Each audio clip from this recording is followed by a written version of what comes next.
Turia Pitt sprang from the starting line in Australia's New South Wales. On one side of her, the teal-blue Pacific Ocean lapped at golden beaches. On the other, palm trees swayed in the breeze. Turia was competing in an Ironman race, which meant she had already swam 3.86 kilometers and ridden her bike 180 kilometers. Now she had to run 42 kilometers. It was an incredible feat for anyone to attempt, but especially for Turia, since just a few years before, she was told she might never walk again.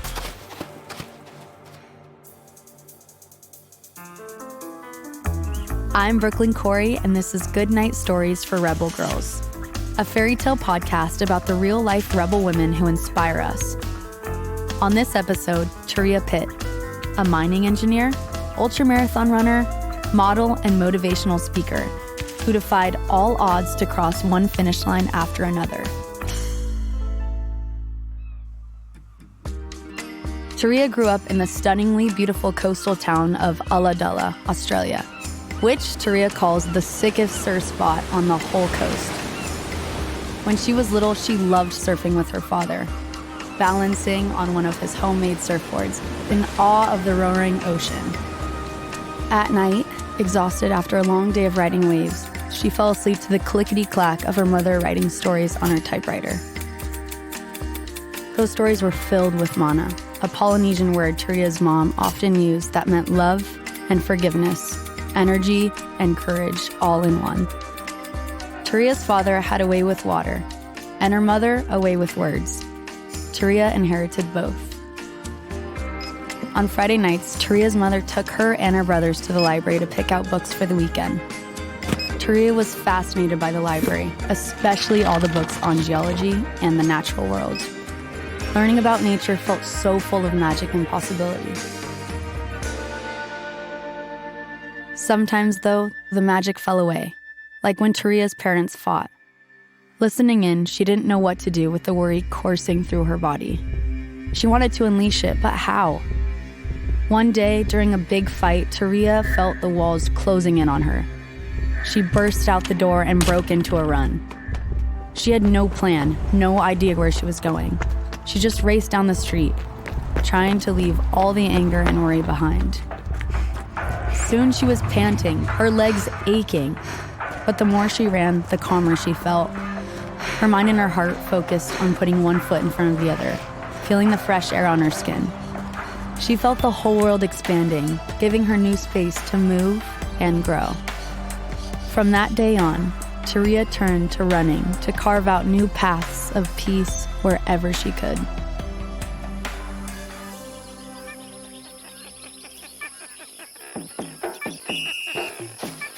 In 2011, those paths led Turia to the starting line of Australia's 100-kilometer ultramarathon, surrounded by picturesque canyons, outback, and wildlife. It had taken a lot to get here. At this point, Turia was 24 years old.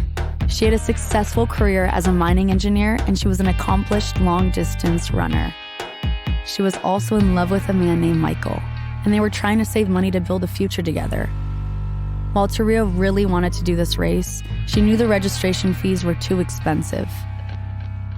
Then, just 2 weeks before the ultramarathon, the race organizers contacted Turia and offered to let her run for free. They wanted more local runners like her to take part. Turia was thrilled and very nervous. After all, athletes usually train for months or years for an ultramarathon. But Turia refused to let fear cloud her focus. She spent those 2 weeks conditioning and preparing.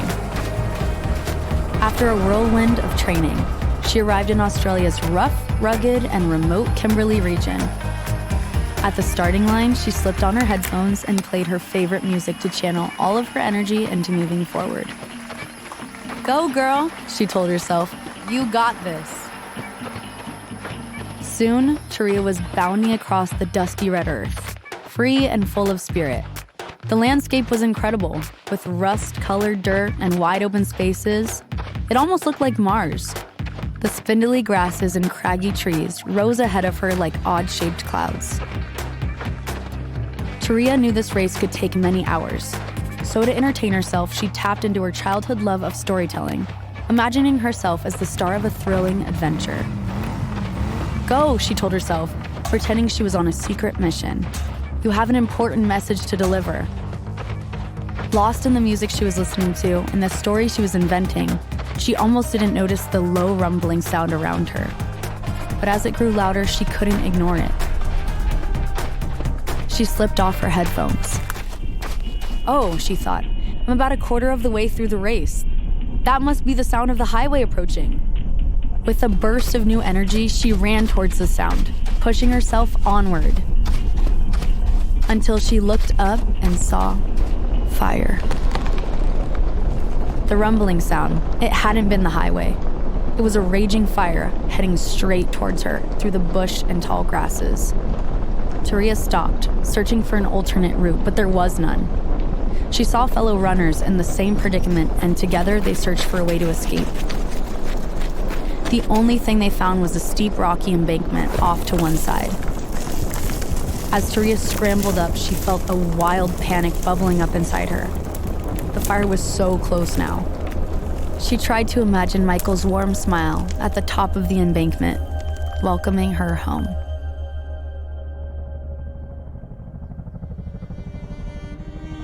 Turia still remembers the sound of the helicopter racing across the sky to rescue her and her fellow runners. As they were lifted out of the wilderness, it was clear they were all very badly hurt. Turia was burned over about 65% of her body. She had to have many operations and skin grafts. Still, she was grateful to be alive.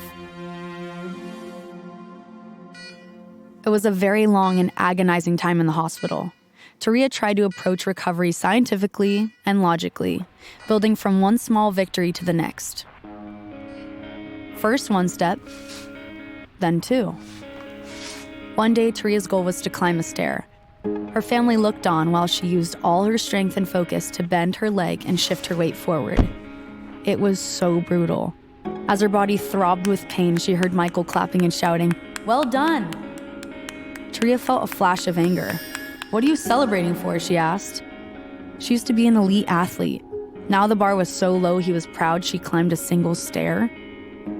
It's not that Turia didn't appreciate his support. She did. Her friends and family had been so comforting to her. But Turia realized she had to tap into what she described as that little piece inside me the fire didn't get to. And so she found a special rehab center in France and went there on her own. As she regained some independence, she learned to celebrate each of her accomplishments. When she returned home, her perspective had shifted. After 2 years of different therapies, treatments, and surgeries, the doctors told Turia it was time to remove the mask that was covering much of her face. Oh, how Turia hated that mask. It was supposed to smooth out her new skin, but it was itchy and tight and made it so hard for her to express herself. And yet, Turia had grown used to the barrier it created between her and the world. She knew her face was jarringly different now. Her skin was pulled and stretched into thick scars. Would people be afraid of her? Turia met her own eyes in the mirror. They were the same deep brown as always, and reminded her that inside, she was the same person too. She mustered her bravery, her mana, and began to lift the mask. She had learned to walk again, step by step. Maybe she could try that with her mask too. She could start by going maskless with Michael and her family, then maybe her closest friends? Yes, that was how she'd do it, one foot in front of the other, inching towards her new self.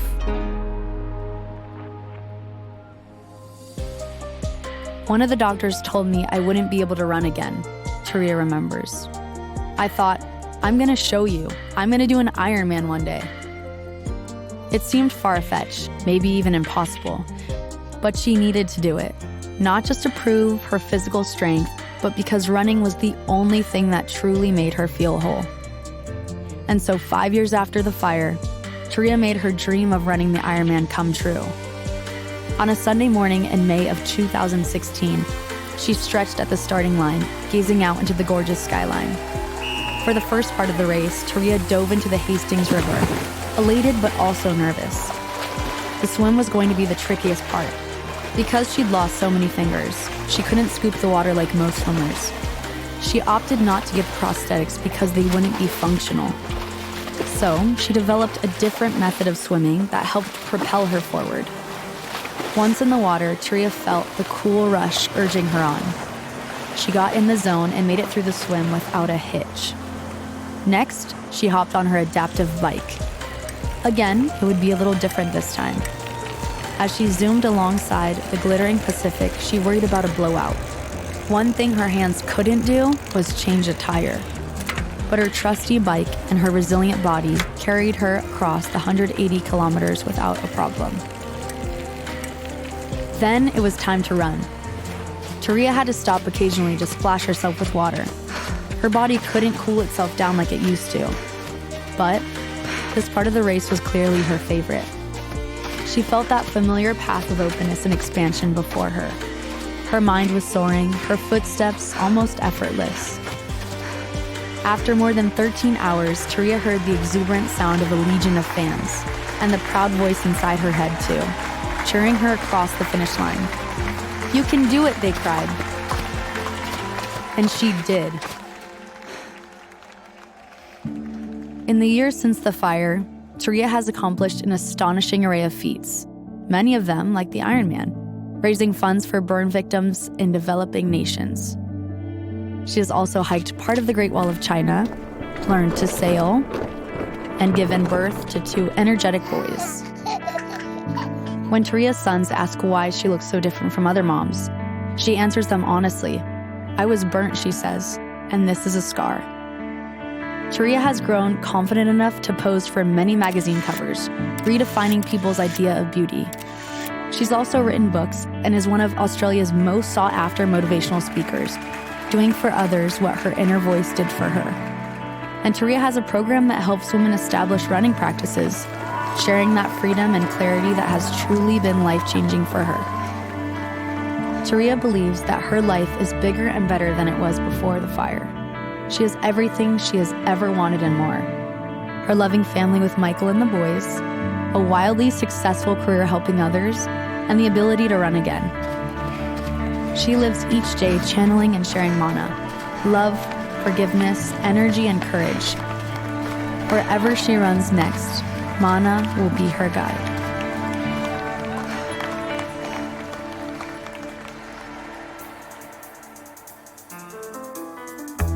This podcast is a production of Rebel Girls. It's based on the book series Goodnight Stories for Rebel Girls. This episode was narrated by me, Brooklinn Khoury. It was produced and directed by Haley Dapkus, with sound design and mixing by Mumble Media. The story was written by Nicole Haroutunian and edited by Abby Sher. Fact-checking by Joe Rhatigan. The executive producer was Joy Smith. Original theme music was composed and performed by Elettra Bargiacchi. A special thanks to the whole Rebel Girls team who made this podcast possible. Until next time, stay Rebel.